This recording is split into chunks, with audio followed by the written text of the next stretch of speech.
Pronto, galera, chegou no ponto que a massa ficou boa. Fiquei mais ou menos aqui uns 20 minutos.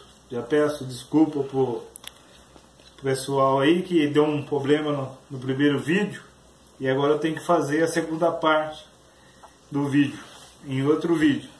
Mas estamos aí, galera.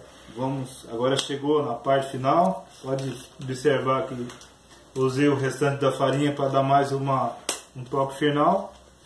É de 15 a 20 minutos amassando a massa, e ela não gruda muito na mão por causa do óleo. Por isso que é bom colocar uma xícara de óleo pequena. E agora nós vamos lá mostrar a panela com água fervendo e como nós vamos fazer lá. Bora lá, galera. Pronto, pessoal, aqui está a panela de água fervendo. E o segredo,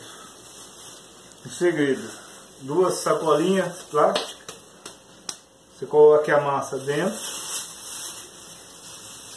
da outra,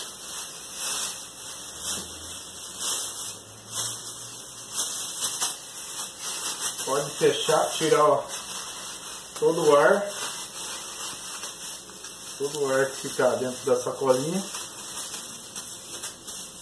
e acrescentar na água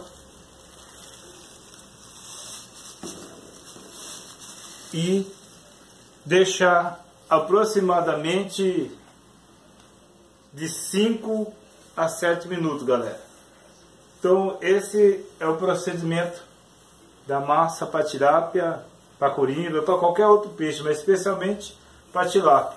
E quando ela estiver pronta, nós voltaremos aí com um terceiro vídeo mostrando como a massa ficou, a consistência da massa, e numa aventura próxima aí a gente vai estar pescando no fim de semana aí, e a gente vai estar filmando e mostrando as ações dos peixes e o resultado dessa massa para tilápia.